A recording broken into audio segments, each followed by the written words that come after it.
Fala pessoal, bem-vindos a mais um episódio do Pode Crescer, onde você alimenta a sua mente e impulsiona o seu futuro. Se você ainda não me conhece, eu sou o Vitor Arantes, o seu host, em parceria com a Vox2U, a maior escola de oratória da América Latina.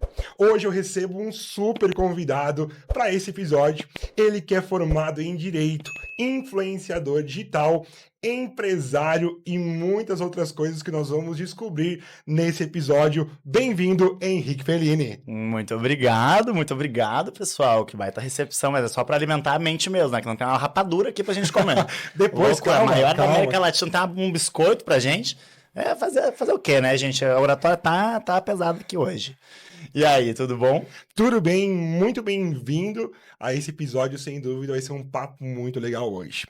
Vamos começar direto ao ponto. Você se define muitas vezes como um influenciador nada convencional. O que seria isso na prática? Bom, essa pergunta ela é muito curiosa, porque o termo influenciador é um pouco banalizado, tu não acha? Num mundo onde Virgínias ocupam tanto espaço no inconsciente coletivo, não é o lugar onde eu gosto de estar posicionado. Eu nunca me elegi, eu nunca me auto-intitulei um influenciador. Eu fui feito um influenciador por demanda popular. Foi uma construção quase que primitiva, quando isso não tinha esse nome, quando o marketing não tinha essa potência, quando as nomenclaturas não eram instauradas. Então, era na blogueiragem mesmo que isso iniciou, em plataformas que hoje caíram em desuso, como, por exemplo, o Snapchat. A primeira publicidade que eu fiz, que também não tinha este nome, era Jabá. Se falava Jabá, gente, isso aqui foi com 1804. Jabá. Da rádio ainda. Era um Jabá que eu fiz no Snapchat. E as pessoas que me elegeram influenciador pela minha forma de ser, pelos meus pensamentos, pelos meus posicionamentos, enfim. O tempo passou e isso foi foi se desenvolvendo outros conceitos a partir dessa nomenclatura que eu não me identifiquei pela aplicabilidade na prática. Então eu não queria mais ser considerado um influenciador. Eu fui o primeiro influenciador de Passo Fundo, fui pioneiro nesse movimento lá em 2015. Pra tu ter noção, o meu primeiro cachê foi uma caixa de bombom. É loucura, é realmente muito farta assim a história. Foi uma caixa de bombom. Bom, o tempo passou e entre influenciador e expert, eu precisei encontrar o meu espaço. Porque eu não queria mais ser um influenciador, eu era mais do que um influenciador. Era mais profundo, carregava comigo mensagens com mais propósito, tinha mais experiência na bagagem. Tampouco era um expert, porque o expert realmente é alguém muito mais aprofundado em algo específico, com autoridade no que se propôs a ter. Então, entre um e outro, eu criei o conceito... Eu criei o conceito de opinion leader, que é justamente esse líder de opinião, pela minha forma de ser, de posicionar, de criar, de entender o mundo, as minhas perspectivas, minhas ideias, ideais, valores, enfim. Então, eu juntei influenciador e expert no liquidificador, botei uma harmonização facial, bati tudo e saiu, então, este conceito, assim, um pouco disruptivo. É um convite a um novo conceito, né, de opinion leader. Claro, muito legal. Eu gosto muito da palavra que você usou no início, que foi construção. É uma construção. Poucas coisas nascem prontas. Então nós queremos entender como que foi essa construção, da onde que surgiu, da onde que você vem, a pessoa primeiro, e depois nós vamos falar um pouquinho do profissional. De onde você vem? Bom, retomando o termo, então, influenciador, na quantidade de seguidores que hoje eu comporto entre Instagram e TikTok, eu sou considerado um micro-influenciador. Então nós partimos do nano influenciador, micro-influenciador, pequeno, médio, grande e giga. Sendo um micro-influenciador, eu não considero que a minha história é tão interessante assim, a ponto de ser pautada em um podcast. Mas a título de contextualização, vamos lá. Eu costumo brincar que eu vivo o melhor dos três mundos. Eu vivi o melhor dos três mundos na minha construção. Quais são esses três mundos? Então, a minha família paterna é uma família extremamente humilde, pobre, da vila. E foi uma infância excepcional, inserido neste contexto, onde eu entendi o mundo real mesmo, né? Esse choque de realidade entre o que se vivencia na bolha socioeconômica que eu, graças a Deus, vivo hoje, mas eu também experienciei o que tem do outro lado. Os ônus e os bônus. de brincar na rua. Eu lembro que atrás da casa da minha avó tinha um terreno baldio, onde eu já sempre muito empreendedor, promovia... Gente, que horror, isso aqui vai pro Ibama. Eu promovia uma rinha de cachorro. E aí os meninos da rua levavam seus cachorros pra brigar. Olha que curioso Nossa, isso, né? muito Era interessante. muito legal mesmo. Então ali, na vila, porque eu acho que não tem problema nenhum verbalizar o que de fato é, na vila, eu vivi muito a liberdade, muito afeto, muita diversão com a minha família paterna. A minha família materna é do interior.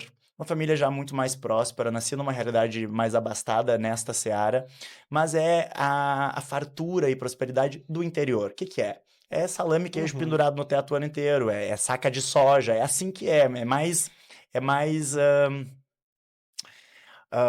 robusto, por assim dizer, né? Não tão refinado. E lá eu tive muito contato com a natureza, com os animais, com o trabalho, o valor do trabalho. É uma família que tá pautado muito seu valor no esforço, no trabalho, na servidão. E com a minha mãe, então a minha família nuclear, eu convivi na cidade, cosmopolita, na cultura, na educação, na viagem, nas experiências.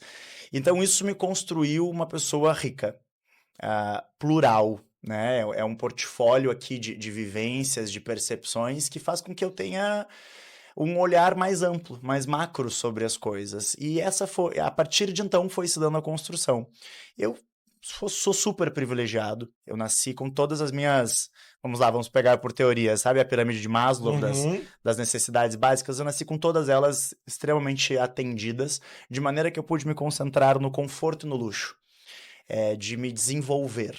Então, aqui já começa uma obrigação de transbordar isso para o outro. Aquilo que me foi dado sem esforço nenhum, eu tenho essa obrigação de compartilhar. E posso me dar ao luxo de viver com um propósito. Então, tive acesso a todas as instituições de ensino, fiz inglês, olha, tudo que tu possa imaginar. Tudo mesmo. Tudo mesmo. Minha mãe investiu muito na minha construção em diversas áreas. Uhum. Fiz os meus intercâmbios, conheço 35 países, fiz formação em direito. Tudo isso é interessante para compor a personalidade. É importante entender que isso é detalhe. O passaporte carimbado faz parte, é detalhe. A formação na faculdade, a especialização no exterior é constituinte. Mas é o que se faz com isso que é a Claro. verdadeira construção. Fez parte, mas não é o fim em si mesmo. É o que contribui, então. Beleza, tem isso aí tudo. E agora? O que a gente vai fazer? Está construindo o que a partir disso? Porque, veja bem, isso tem que ficar muito claro, não é mérito meu. Alguém fez por mim e me colocou ali e eu só tive que usufruir. Uhum. Então, a minha construção, eu considero que ela se dá de poucos anos para cá, de 2 anos para cá. Porque eu tenho 27 anos, vou fazer 28 este ano. Então, quanto tempo de vida se tem aí, né, hábil para poder servir e construir com as próprias mãos? Pouquíssimo. Então, a minha construção, ela é muito recente, é muito embrionária. A minha contribuição, de Aham. fato.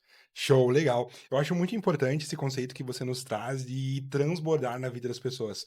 Porque muita gente por aí poderia compartilhar, acrescentar muito, mas ela prefere reter aquilo, o conhecimento, a expertise dela, e você nos traz um conceito de transbordar sobre a Uhum, vida das pessoas. E como você transborda isso com as pessoas hoje? uhum. Vitor, eu considero, assim, para mim é muito claro. Se a gente não... Uma frase muito emblemática que eu uso recorrente. Se você não vive para servir, você não serve para viver. Tá fazendo o quê? Boa, anota aí, vai anotando. Vai anotando. Você tá fazendo o que aqui, por aqui, pela Terra? Qual é o sentido da tua presença aqui? É um ser pensante? É um ser que contribui? Boa.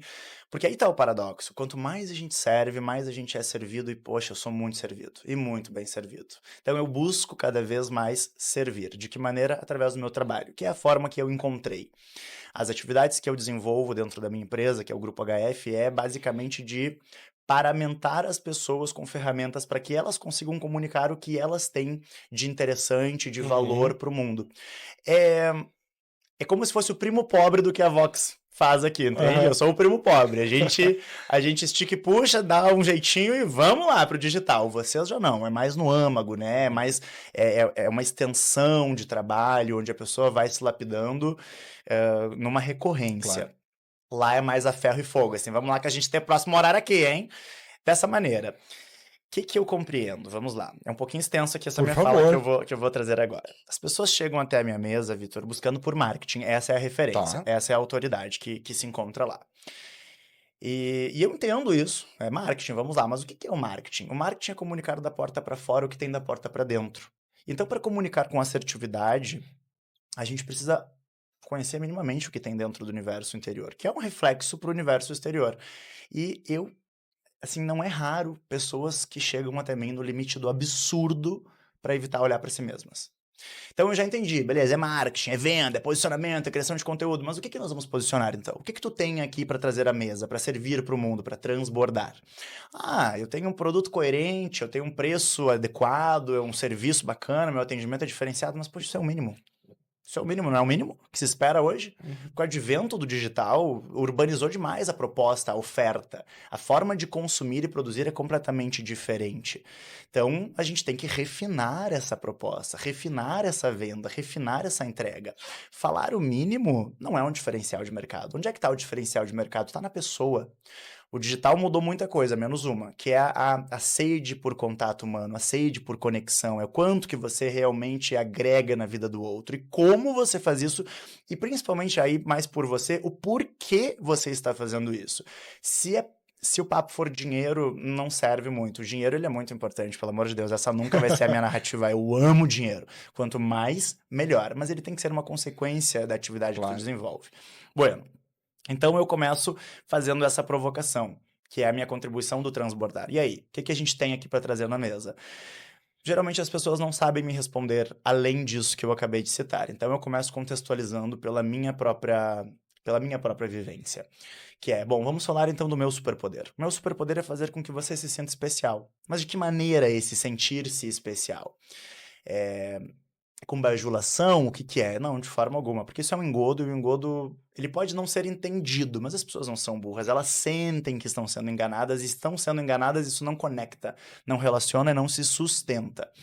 Então, é fazer com que a outra pessoa se sinta especial por estar honestamente interessado no que a pessoa tem a dizer. Numa escuta ativa, quase que afetiva, acolhedora dentro do setting profissional, obviamente, e interessado com perguntas provocativas para estratificar dessa pessoa coisas que talvez ela não compreenda, que são essas as perguntas que ela tem que se fazer. Como que eu consigo fazer isso de uma forma estruturada, assertiva e que tenha uma resolução? Com a técnica que se faz, né? Porque dos meus 27 anos, 14 anos eu passei deitado num divã falando. Falando sobre as minhas próprias questões. E nesse processo de fala e de escuta de mim mesmo e do profissional que estava ali, a gente vai descortinando da nossa consciência, da nossa percepção sobre nós mesmos, esses véus da ignorância. Então, vamos pegar aí por precedentes na história, porque tem gente muito mais sábia que nós que já viveu aí no mundo, né? Por exemplo, Sócrates com aquela frase mega popularoide: conheça-te a ti mesmo e conhecerá os deuses e o universo. Que diabo significa isso? Trazendo para a modernidade é dizer, conhece você mesmo, tu mesmo aí, ele tá falando isso, né? E assim você vai conhecer o outro. E o mundo, os deuses e o universo é o outro e o mundo. A gente sabe que a gente não vê o outro e o mundo como eles são, mas sim como a gente é. Então, quanto mais claro, quanto melhor eu ver a mim mesmo, quanto mais eu me conhecer, quanto mais familiarizado eu estiver comigo, mais eu vou conseguir compreender e conhecer o outro. Ganha o jogo, aqui falando de marketing, de venda, quem entende de gente. E para entender de gente tem que entender de si mesmo, porque é assim, é só a partir de você que você compreende o outro. Então, com essa proposta, dentro do meu trabalho, na minha servidão, eu me proponho a ser uma ferramenta para o meu cliente, que é, primeiro, como uma ferramenta provocativa, fazendo as perguntas desconfortáveis, que precisam ser provocadas, promovidas, para que ele diga o que a gente precisa entender dele. Segundo, como um espelho mais claro do que ele é para ele mesmo. Porque, verdade seja dita, a gente não consegue se analisar sem ser tendencioso, né? A gente tem as nossas percepções sobre nós mesmos, a nossa construção dita as regras ali. Então, é servir como um espelho para refletir o que ele está me dizendo. Ele vai me trazer uma confusão e eu vou entregar a mesma confusão, até porque não é da minha autoridade modificar essa confusão. Eu vou entregar a mesma confusão, mas em ambientes hermeticamente fechados, para que ele, com a sabedoria dele, inteligência dele, ambição e limitações que precisam ser consideradas, possa eleger para ele o que ele quer fazer com ele mesmo. E por fim, dentro de outra proposta de trabalho, a gente executa a ferramenta executória. Então, tá, beleza, é isso aqui que você elegeu, vamos executar então, com as habilidades que a gente tem. Aqui falando então em termos de produção de conteúdo. Bueno, Vinculado a isso, Vitor, tem um livro chamado O Propósito, que é de Sri Prembaba. Ele é brasileiro, mas ele é... Bom, como é que eu vou dizer isso? É beatificado, santificado pela religião hindu? Com certeza não é esse o termo, mas ele é, Claro. então, considerado pela religião hindu uma coisa expressiva. Tá. Nesse livro, ele faz o convite a nós descobrirmos o nosso propósito. Pelo amor de Deus, quem é que sabe qual é o propósito que se tem na vida, né? Acho que ganha quem finge melhor. Mas então ele promove um mapa de como encontrar esse propósito. E para começar a entender o propósito, a gente tem que olhar para o nosso principal medo. E o meu medo, cara, é ser um eterno potencial. Sabe aquele que nunca se realiza, aquela coisa que poderia ter sido, mas não foi? Esse é o meu maior medo. Que me digam assim, pô, aquele cara tinha tudo. Meu Deus, tremo na base, só de pensar isso.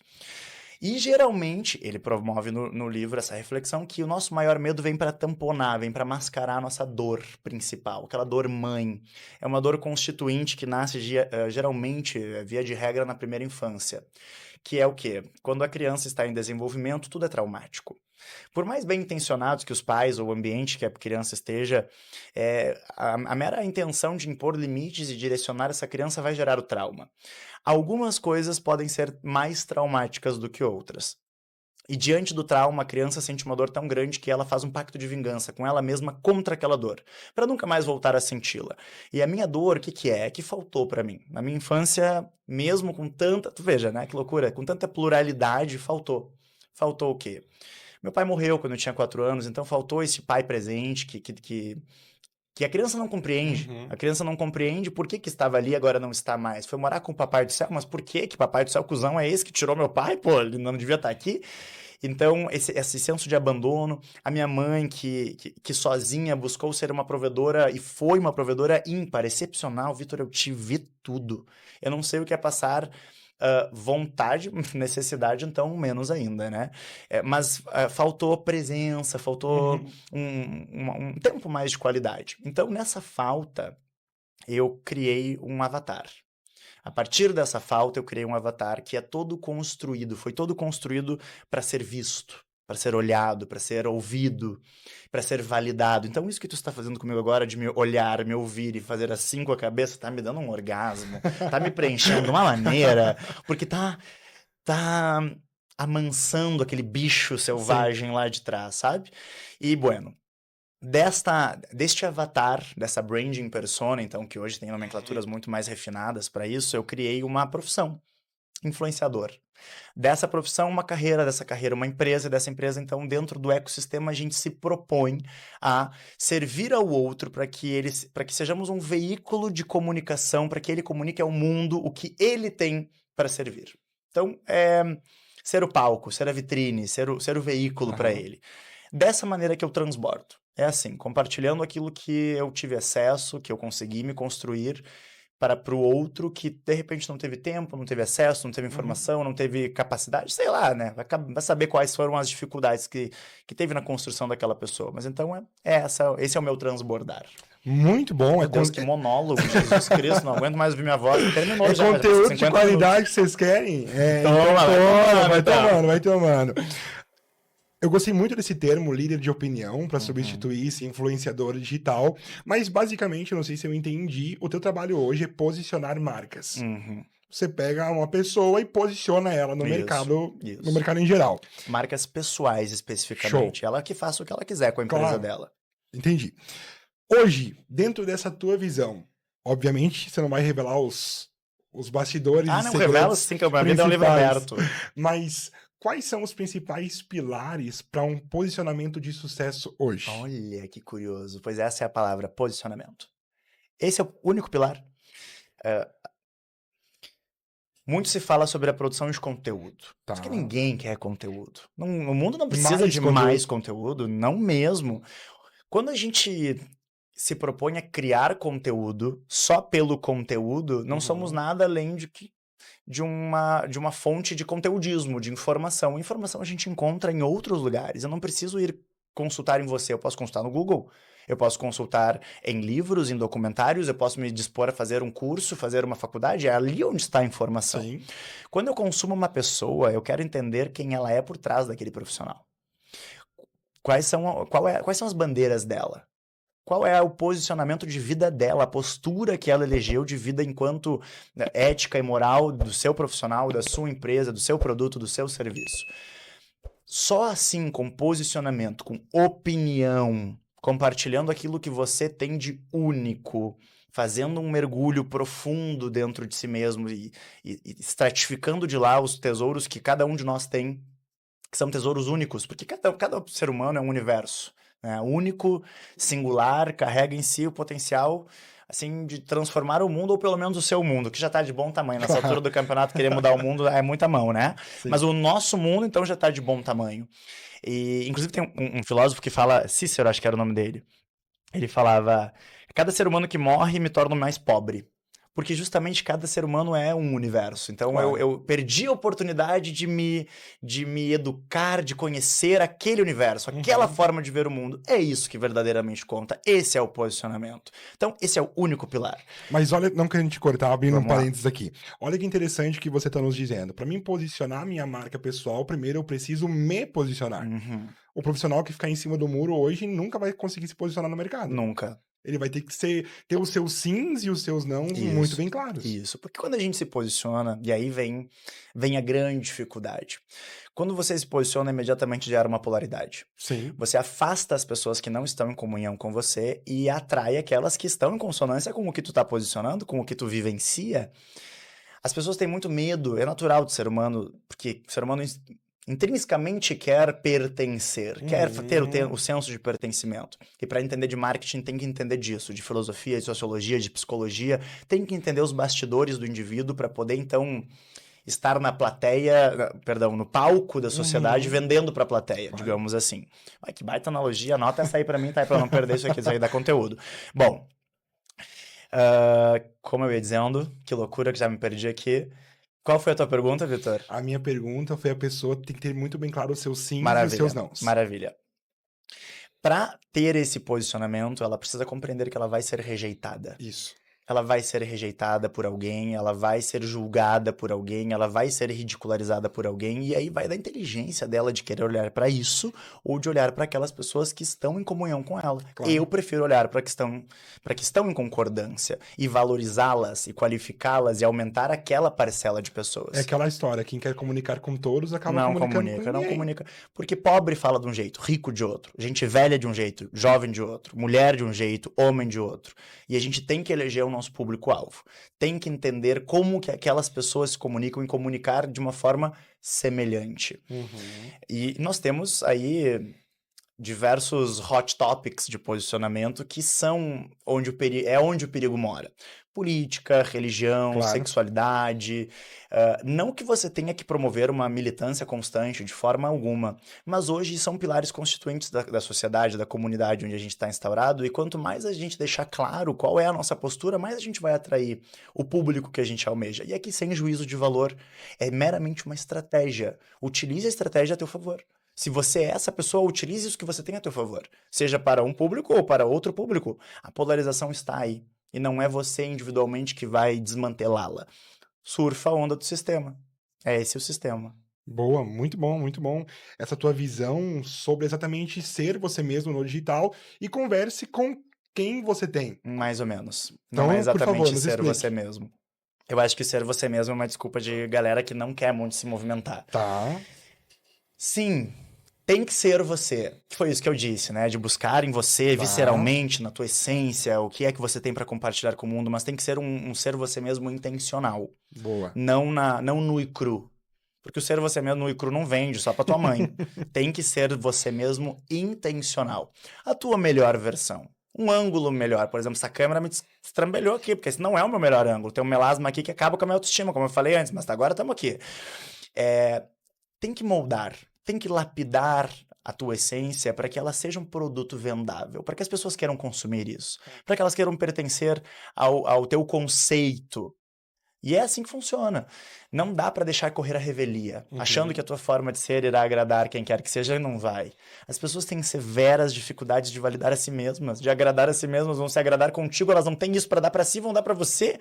Não. Então, trate-se de desenvolver as ferramentas, as características que você precisa para atrair, para reter a atenção, para gerar interessância, para gerar identificação, para conectar e para demonstrar autoridade e, por fim, para convidar as pessoas, porque vender é uma coisa extremamente grotesca, a venda é uma coisa primitiva, super desagradável, mas para convidar as pessoas a se sentirem talvez mais inclinadas a consumir você, pelo que você representa.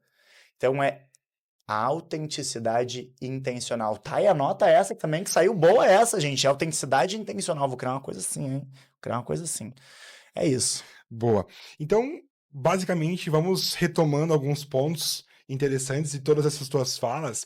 A questão de que hoje há uma saturação de conteúdo no digital. Cada vez mais as pessoas colocam conteúdo e você compartilhou conosco que não é bem assim que funciona a coisa. Então, para ti, o que funciona hoje? Perfeito, é saturação de conteúdo, né? Tem muita gente falando, Vitor. Tá. Tem muita gente falando, e por ter tanta gente falando, e muita gente que não entendeu que a venda é uma coisa desagradável, quem é que quer comprar? Ninguém quer comprar. As pessoas querem ganhar de graça, o máximo que puder. Elas não querem o processo, elas não querem o produto, sequer o serviço, elas querem a transformação. Então ninguém quer comprar. E tem muita gente falando para vender. Logo, tem pouca gente ouvindo. E tem pouca gente ouvindo porque a gente entra dentro das plataformas digitais e encontra lá 5 motivos para... Não precisa de 5 motivos, criatura. 5 motivos para você fazer um curso na Vox2U, né? Não precisa de 5, só precisa de 1. Você não sabe falar. Você tem só um motivo para... Ou não precisa de 5, só precisa de 1. Ter dinheiro, ter vontade. Tá claro isso. E dentro dessa ideia, se a gente ficar alimentando dessa maneira, vamos cair na vala comum. Vamos cair na vala comum. O que verdadeiramente funciona para mim, foi o que tu perguntou, né? Isso aí. É justamente a verdade. A verdade é o que funciona. Sem rodeios, sem engodos. Claro, floreada, perfumada, bem angulada, editada, com certeza. Mas a verdade é o que funciona. E a verdade precisa ser compreendida desde a essência. Por exemplo... As pessoas estão dentro do digital. Talvez para se educar. Talvez, porque, vamos lá, vamos fazer uma conta aqui. Quantas pessoas... Tem mais pessoas burras ou mais pessoas inteligentes no mundo? Burras. Então, o burro não quer se educar. O inteligente que quer, ele tá cada vez mais sedento. Então, talvez para se educar. Se você ficar só gerando conteúdo de educação, você vai atingir uma parcela minúscula da comunidade, da sociedade. As pessoas estão no digital provavelmente para se entreter. Provavelmente para se entreter. E aí tem entretenimentos mais qualificados, outros menos qualificados. Tem gente que se entretém com conteúdo mais arrojado. Tem gente que entra no digital para derreter o cérebro, só alienado ali, né? Scrolling na tela. Scrolling foi demais. Como é que é? Passando o dedo na tela. Muito chique, muito chique. Rolando a tela. Obrigado. Ai, que meu intercâmbio, sabe, gente? Sometimes I forgot. Vamos lá. E tem pessoas... Qual é o sentido essencial de que a rede social foi criada? Para conectar, para se conectar. As pessoas querem se conectar com gente. Através da tela, ok? Tem um distanciamento social, mas mesmo através do digital, que por ser um ambiente virtual, tampouco deixa de ser real. Sim. É nada mais, nada menos que um espelhamento. São duas vias que correm para o mesmo lado. Uma espelhando a outra. O que implica dizer que se a gente ignorar uma, estamos sacrificando a outra. Do que adianta sermos profissionais, então, cheio de conteúdo, de profissionalização, se ninguém do outro lado sabe? Se ninguém mais se beneficia disso? Se a gente não consegue comunicar? Se a gente não consegue mostrar o nosso valor? Se ninguém se beneficia, nem sequer nós mesmos, porque ninguém está comprando de nós? Claro. De outra banda, do que adianta nós promovermos um pavonismo digital se não tem cálcio para sustentar isso do outro lado? Se você faz vídeos extremamente arrojados, conteúdos, né, de qualidade, mas você não é essa pessoa, inevitavelmente a conta vai vir em algum momento. Então, compreendendo como que o ser humano funciona e atendendo às necessidades e vontades e desejos do ser humano dentro do digital, é onde o algoritmo vai te ajudar um pouco mais, porque o algoritmo também atende à demanda humana. Claro. É muito engraçado quando alguém vem com hacks do algoritmo, desmistificando o algoritmo, é impossível. Porque se tivesse uma forma de decodificar o algoritmo, ele não existiria. É isso que nos faz estar sempre correndo atrás da máquina. Maquiavelicamente é assim que o algoritmo funciona, para fazer com que a gente tente entendê-lo a qualquer custo. E a melhor forma de entendê-lo é entender como as pessoas consomem as coisas dentro dele. Uma vez que a gente entenda o comportamento humano, a gente consegue produzir para que o algoritmo nos auxilie a encontrar as pessoas. E é isso que funciona. Para entender o comportamento humano, aí a gente volta para aquela máxima, entende de você. A forma, olha para ti, como é que o que te faz parar para ver, para ouvir? O que te faz querer consumir, comprar?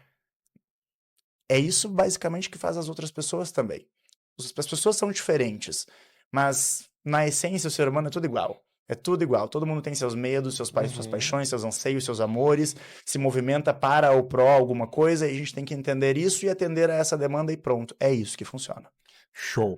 Olha só, vou abrir um parênteses aqui que eu não sou o expert do assunto, então eu posso falar várias heresias aqui e você vai me discipulando aqui. Basicamente, eu rolo a minha tela procurando algo que falta em mim. Ótimo. O posicionamento, então, é entender o que eu tenho que falta nas pessoas? Ah, perfeito, Vitor. Vou te vender essa, hein? Arrasou. Vou dizer que fui eu. Se falar que foi tu, eu vou dizer que tu é mentiroso intriguento. Pode falar. Exatamente. Vamos lá. Vamos pegar assim um conceito mais filosófico da coisa. Deus escreve certo por linhas tortas, né? E quando ele foi escrever marketing, eu acho que fez caligrafia. Porque engana-se a pessoa que realmente, honestamente, acredita que ela tem livre-arbítrio.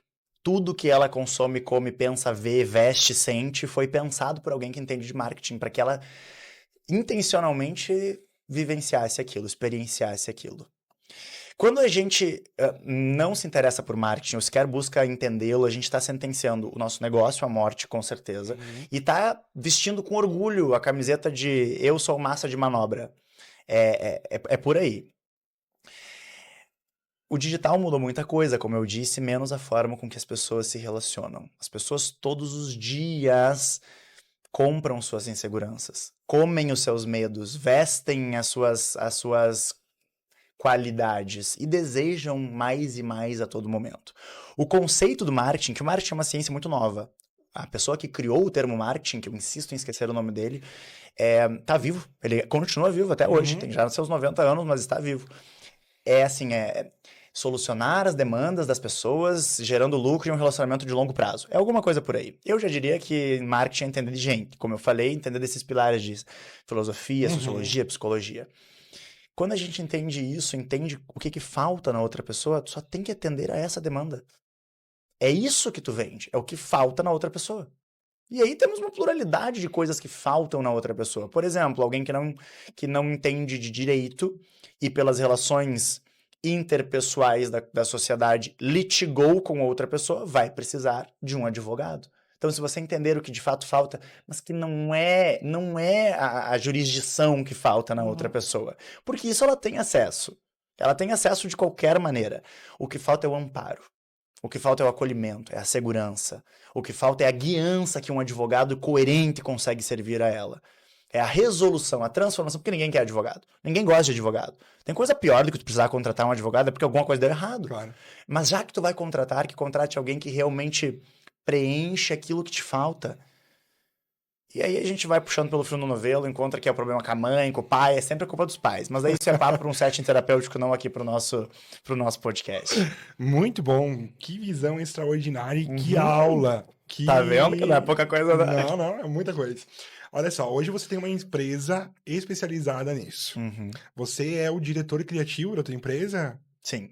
E o que faz de fato um diretor criativo? Conta pra nós. Sofre horrores. Não, vamos lá. A minha empresa tem um portfólio de entregáveis. Tá. Consultoria, mentoria, assessoria, assinatura, coprodução, paramentação de social media. Dentro disso, existe o processo criativo, onde a gente vai materializar, então, aquele conceito que foi criado simbioticamente com o cliente. Entre as intenções, ambições do cliente, limitações, como eu disse, que precisam ser consideradas, e também vinculando as nossas informações, atualizações, ferramentas, a nossa guiança. Então, dentro disso, a gente cria o projeto do cliente. Não pode ser uma coisa imposta por mim, porque senão vai ser a minha criação. Vai ser o que eu impus para essa pessoa e isso não vai se sustentar. Ele tem que se satisfazer em si mesmo. Nós temos que estratificar dele o que ele tem de diferencial. Uhum. Porque o que eu tenho de diferencial eu já sei. Então, depois que nós criamos isso, precisa ser executado. Por exemplo, agora nós fizemos um editorial que compõe aí com 12 modelos para a inauguração de uma festa, de uma balada aqui para nossa cidade. E, pô, é um produto difícil, né? Uhum. Balada. Porque ela carrega consigo um estigma muito grande de diversão, mas também de perversão, de prazer, mas também de superficialidade. Então, quem é que quer se vincular a estes conceitos? Aí entra o papel do diretor criativo, estrategicamente criar um conceito onde as pessoas queiram pertencer. Para as pessoas quererem pertencer a essa balada, eu preciso eleger pessoas que representem ela de uma forma coerente e que comunique a mensagem que vai atrair o consumidor. Uhum. Mas aí eu tenho outro desafio, fazer as pessoas quererem pertencer ao conceito da balada, aquelas pessoas que vão fazer os outros quererem pertencer. Então já começa a se vender uma narrativa de que é um ambiente para edificar as belezas da nossa cidade, é para devolver o prazer à noite, é para fazer a vida pulsar dentro de si. Olha como é uma direção criativa, Claro. que inteligente. Beleza. Topou, beleza. Vamos pegar essas 12 modelos e agora vamos criar o conceito. Qual é o conceito? É um conceito comercial de gente, tá chegando em Passo Fundo, a mais nova balada. Que horror! Que coisa mais barata, Deus me livre, não faz o menor sentido. É uma festa maravilhosa, arrojada, bonita, cara, elitizada, exclusiva, tem conceitos maravilhosos que a gente desenhou. Uhum. Então a gente precisava comunicar na semiótica da Claro. produção de conteúdo isso também. 12 modelos lindas, uma mais linda que a outra. O mais bonito sempre vence, isso é claro. Todo mundo tem um olhar voltado para o que é belo, então elas tinham que ser belas. Mulheres bem posicionadas dentro da comunidade, de que maneira? Ou através da sua profissão, ou através da sua família, ou através do seu posicionamento socioeconômico, cultural, vai entender, né? Cada uma com o que tem a trazer à mesa. Mas todas mulheres qualificadas. E aí a gente começa a compor os elementos dessa produção. Então, vamos pegar todas de preto, com uma roupa bacana, vinculada a uma loja legal. Todas vão fazer uma produção de cabelo que tem todo um estudo sobre o formato do rosto de cada uma, a quantidade de cabelo que cada uma tem, qual é a maquiagem que nós vamos utilizar, os elementos que vão compor. Então vamos pegar manequins, vamos pegar óculos de sol para fazer uma coisa bacana, que dê a ideia de que os outros são coadjuvantes e você é a protagonista. Aí coloca-se carros de luxo dentro da produção. É isso que o diretor criativo faz. Ele dirige o movimento com a criatividade necessária para fazer as pessoas quererem comprar aquilo. Basicamente isso. Muito bom. Esse é um case que você nos traz que é um case de sucesso teu, que está se tornando um sucesso. Mas provavelmente nem sempre a nossa vida é feita de cases de sucesso. Já teve algum case que não deu certo? Depende da régua. Ou que você teve que no caminho dizer assim, ó, se continuarmos assim, não vai dar. Vamos ter que mudar o caminho. Depende da régua. Eu sou muito otimista. Tá. Sou muito otimista e parte do movimento de empreender, principalmente no Brasil, que é totalmente avesso ao empreendedor, a gente precisa tentar encontrar a visão positiva das coisas, extrair delas a melhor mensagem, o melhor ressarcimento possível. Quando eu digo depende da régua, é porque na percepção do Henrique de hoje, algumas coisas que eu fazia há 5, 6, 7, 8, 10 anos atrás, que é desde quando eu estou na produção de conteúdo, já não são mais tão qualificadas. Na minha caminhada, eu fiz publicidade de bombona d'água, xizaria, sem juízo de valor, mas não é a proposta que eu tenho comigo. Claro.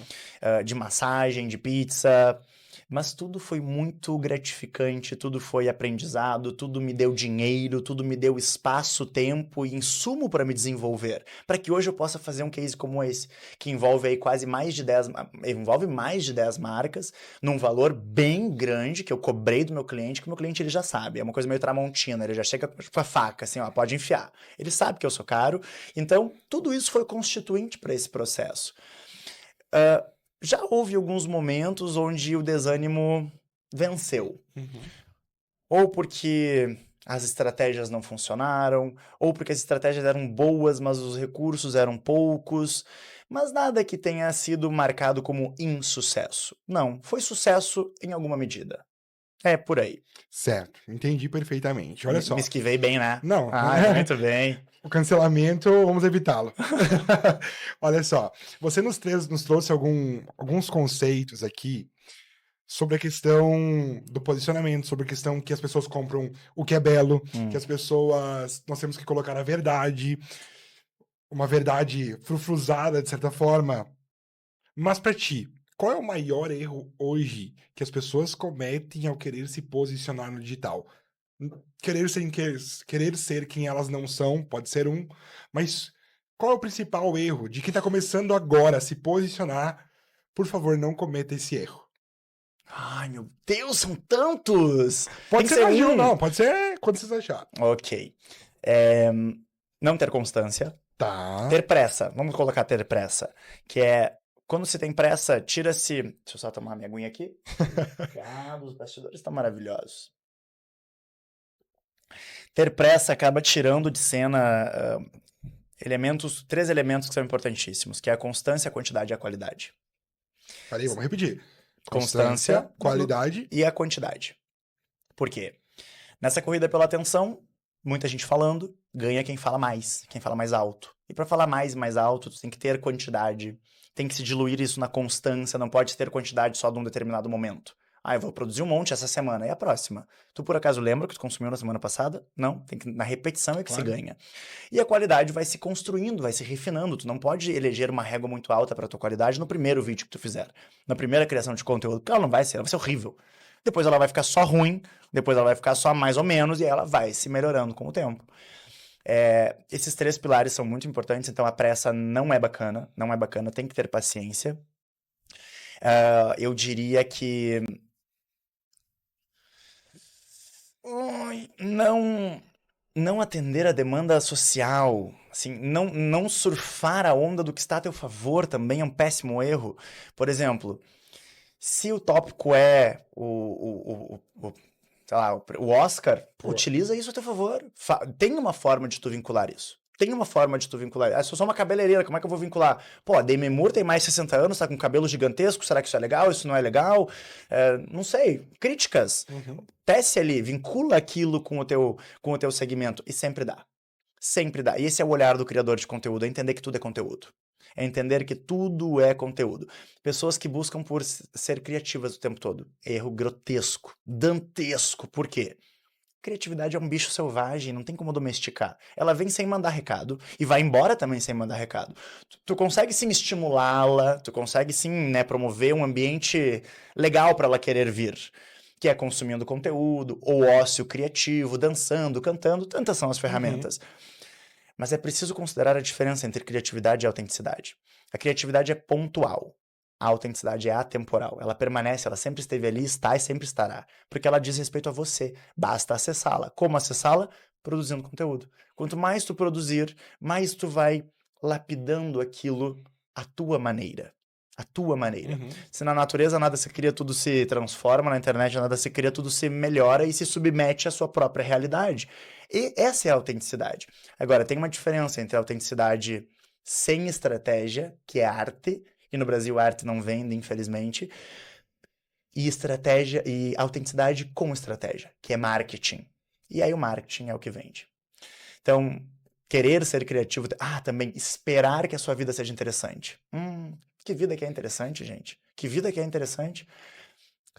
A vida é feita de pequenos momentos interessantes, que no fim do dia tornam-se grandes momentos, né? Mas se a gente esperar pela interessância, nunca vai produzir. Quando que é minha vida interessante? 20 dias por mês, quando eu saio de férias ou para algum outro lugar, que daí é legal. Opa, experiências, vivências, tudo diferente.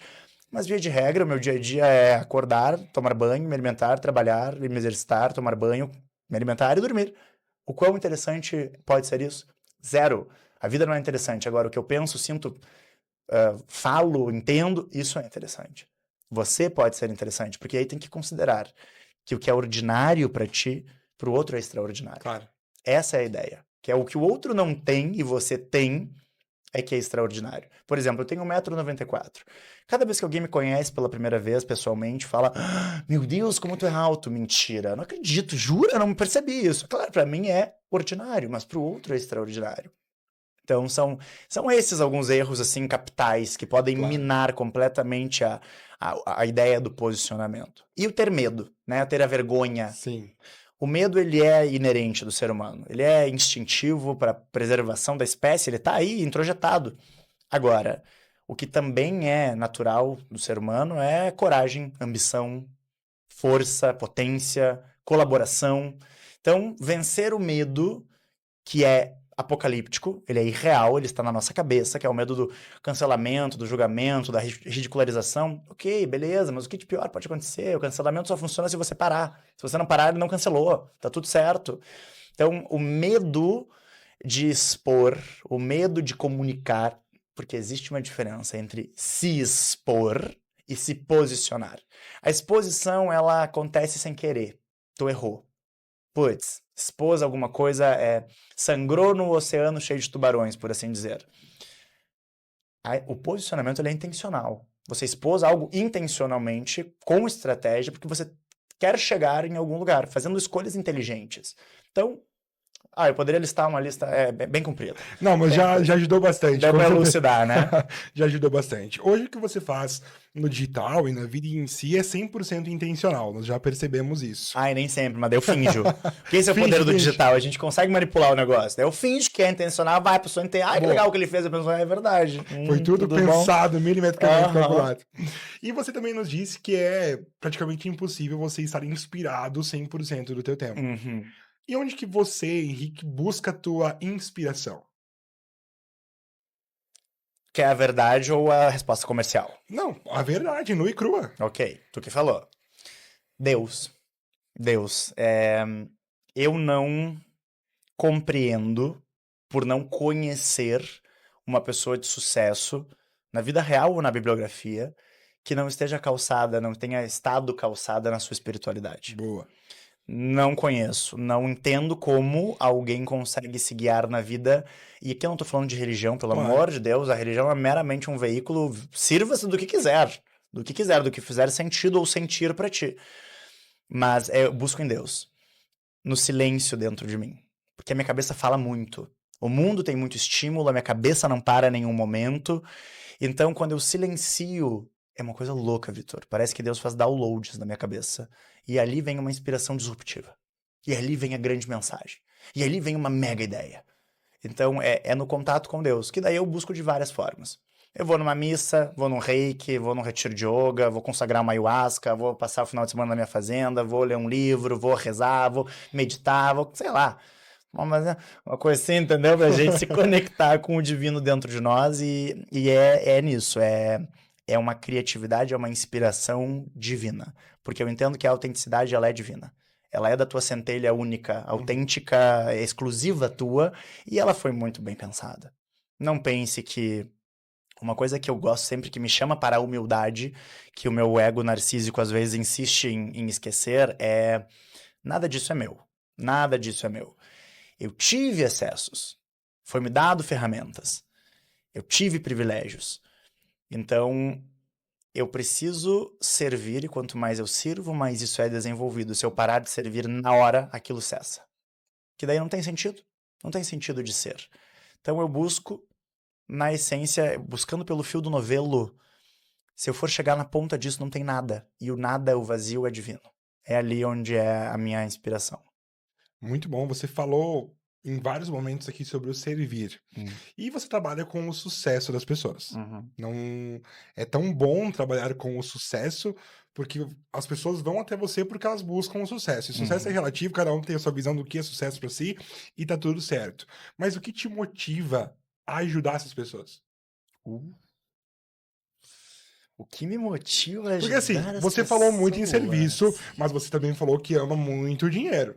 Então nós temos que encontrar algo que permeie ambos os lados, não necessariamente, mas o que te motiva a ajudar essas pessoas? Gente, que crise existencial que tu me promoveu agora, Vitor. Nunca me fez essa pergunta. O que me motiva a ajudar as pessoas? Parece aquelas perguntas de Miss Universo, sabe? Mais que ela ou menos repete isso. assim umas 3 vezes. O que me motiva a ajudar as pessoas? Cara, eu acho que sim, o dinheiro. Eu adoro grana. Nossa, meu Deus, que prazer.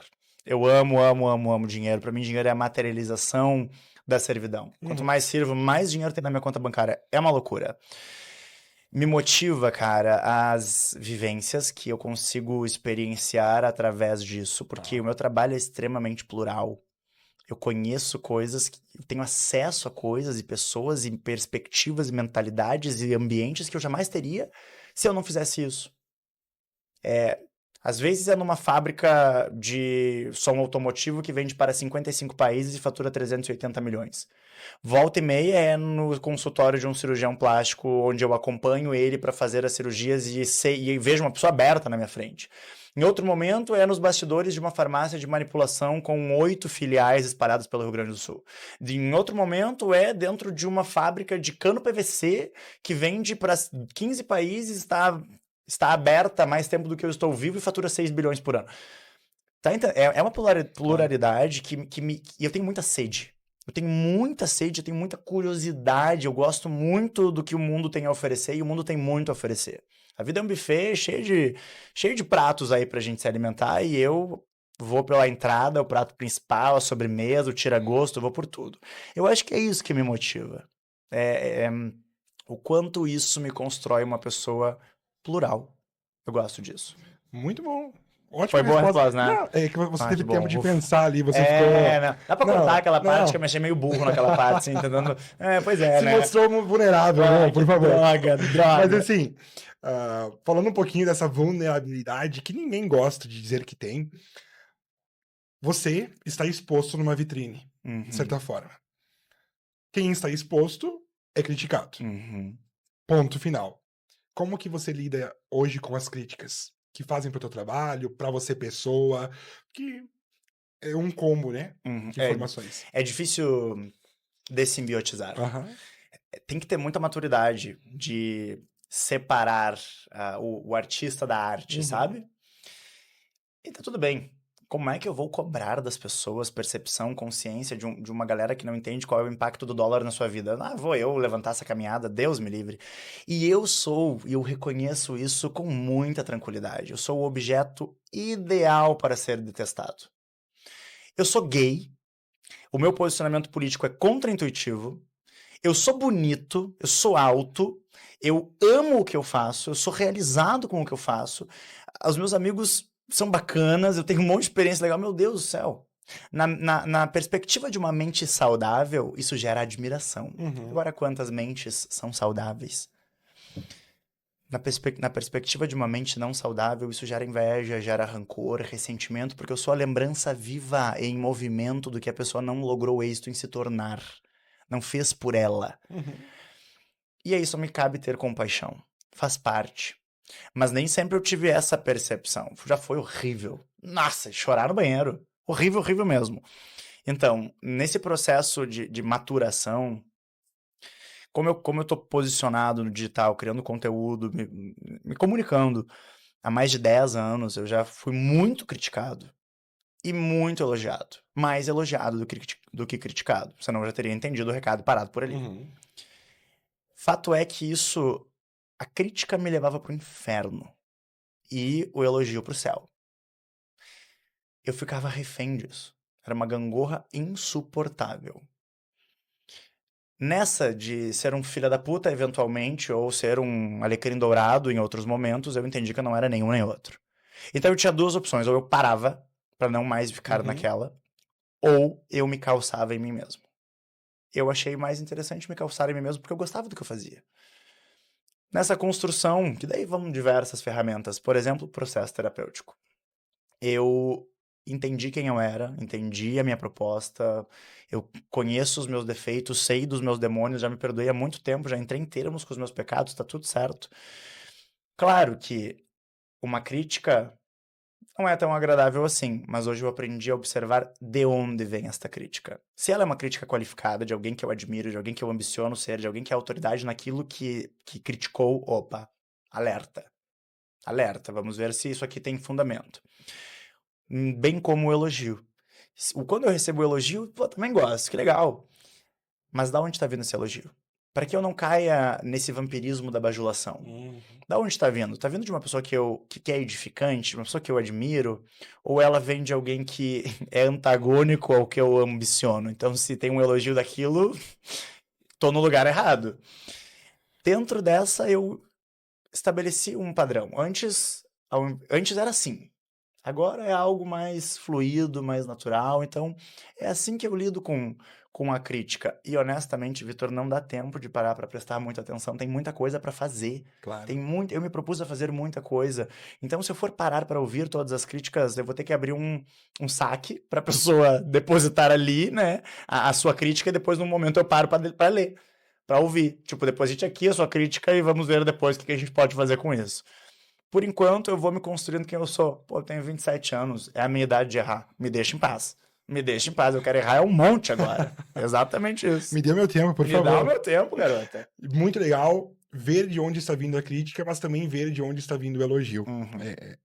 A gente nunca faz esse balanço. Quando é elogio, nossa, não importa de onde vem, a gente ama. Mas é importante saber de onde está vindo também. Sim. Você é um cara que se comunica bem, que trabalha com a comunicação de certa forma. Qual é a tua visão hoje da importância da comunicação na vida de um profissional ou na vida das pessoas em si? Meu Deus, toda. Toda. Talvez por ser o meu trabalho, mas eu acho que essa é a seara mais importante da vida de alguém quando se fala em termos profissionais. Vamos lá. Eu tenho muito a filosofia de empreender em si mesmo. Não significa que você é um empresário.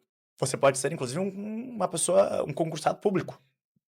Mas empreender em si mesmo é esse ato de preservação à vida, de desenvolver-se, onde você investe em ti, te desenvolve para saber mais, para servir mais, para ser mais.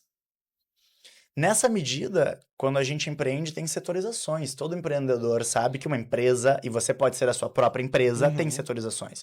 O setor jurídico, contábil, fiscal, o RH, a operação, o comercial e o marketing. O marketing é onde entra a comunicação. Na minha percepção, se o marketing falhar, todas as outras searas, por melhor que estejam desenvolvidas, não valem de nada, porque ninguém mais sabe. E num mundo com o advento de tecnologia, do digital, onde os mais ignorantes realmente temem ser substituídos pela tecnologia, se comunicar nunca foi tão importante. Nunca foi tão importante. É uma relação interpessoal que você precisa promover e ela só se dá através da comunicação e não exclusivamente a comunicação verbal, que é a menor que temos. A comunicação não verbal de como tu te veste, como tu caminha, como tu te movimenta, isso é muito importante também. O que a tua aparência comunica? Nossa, para mim o empratamento de uma pessoa fala muito por ela. Na ideia de que uma imagem fala mais que 1000 palavras, entende? Tem que investir nessa comunicação verbal e da semiótica, vamos colocar assim, macro do universo de marca da pessoa. Então a comunicação é a coisa mais importante, porque senão você represa em ti aquilo que tu tem a servir, a contribuir, o outro não se beneficia e ninguém compra nada de ti. Seja lá um produto ou serviço ou você mesmo. Você mesmo pode se vender. Porque engana-se quem pensa que hoje em dia tudo é marketing. Tudo sempre foi marketing. A história da humanidade é uma campanha de marketing. O desenvolvimento darwiniano lá de a preservação... Como é? Desenvolvimento dos mais fortes... Sabe? De Darwin, Jesus, me escapou a ideia. Mas, enfim, o desenvolvimento das espécies é uma campanha de branding do mais forte. As religiões vendem os seus livros em campanhas de tráfego pago milenares. Relacionamentos amorosos são campanhas de marketing onde você mostra as suas qualidades, mostra os seus benefícios, mas também mostra o que você precisa que seja atendido e vice-versa. Então, tudo está calçado na comunicação.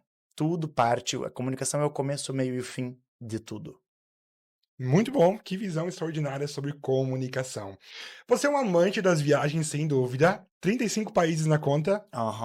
Que loucura, eu adoro isso. O que você traz de mais precioso dessas viagens? Dívida, Também, alguns boletinhos para pagar.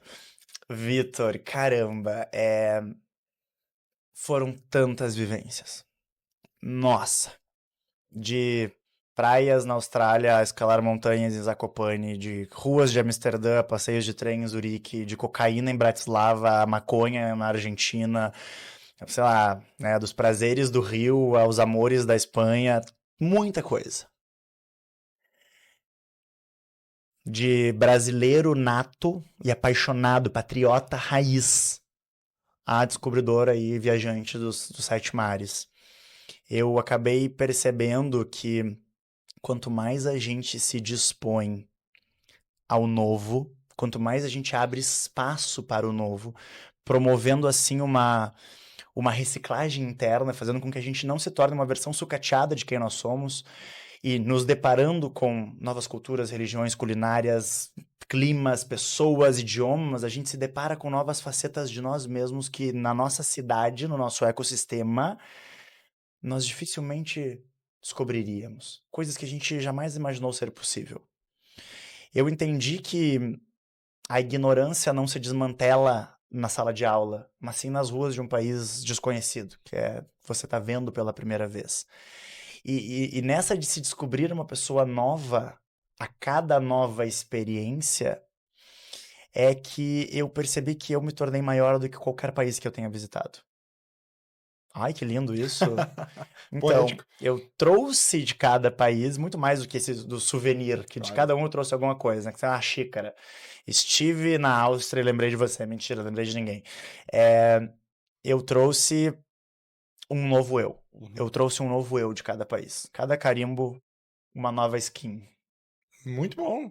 Eu tenho uma leve impressão que eu acho que nós vamos ter que liberar esse episódio pago, hein? Porque gratuito não tá. Vai ser que muito babado! conteúdo. Vai ser muito conteúdo Que bom. bom, que Que bom. papo incrível, dinâmico, interessante e principalmente inteligente.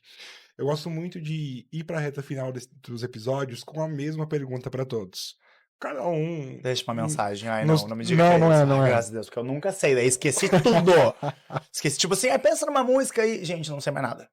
Mas assim, se você pudesse voltar lá alguns bons anos atrás, quando você estava iniciando, qual conselho você daria para você mesmo? 2, então. Boa. Um mais técnico, que seria olhar para a minha própria marca e não tanto para a marca do outro, não tanto ser uma ferramenta da marca do outro. Essa seria uma.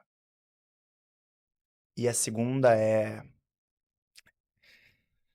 entender rápido e objetivo, assim, transformador, de que é preferível que eu desagrade o mundo para agradar a mim mesmo do que eu desagrade a minha consciência para agradar ao mundo. Essa seria a principal. A vertente que me faria olhar para minha marca, então. E se eu tivesse lá, muito jovem, com bastante energia, que hoje me escapa aos dedos, feito isso, opa, que a realidade seria bem diferente hoje. Mas tudo bem, tudo no seu tempo, essa é a compreensão, esse é o convite de maturar, né? Aceitar a própria história, reconhecê-la, validá-la e a partir disso fazer alguma coisa interessante. É o que eu tô fazendo hoje. E seguir adiante, sempre. Seguir adiante. Muito bom. Henrique, quem quiser hoje tá nos assistindo, posicionar sua marca, conhecer mais o teu trabalho, onde te encontra? Na rua Diogo... Não, então, no meu Instagram, eu tô ativo 26 horas por dia, eu nunca saio da internet, cronicamente online, é @Henrique Fellini. O TikTok também é @Henrique Fellini. Mas o ouro do bandido, realmente, o cerne da questão está no @GrupoHF_. Tá. Lá é onde você vai ser educado, conscientizado, paramentado com informação, com conteúdo de qualidade, de valor, com as ferramentas que você precisa ter para se desenvolver, para ser uma marca arrojada, para ser uma marca desejada, se tornar um produto sexy o suficiente para as pessoas quererem você. Muito bom. Então, vai estar aparecendo aqui na nossa tela os arrobas, não deixe de acompanhar, seguir, nem que seja para invejar, admirar, faça o que você quiser. As redes estão à sua disposição.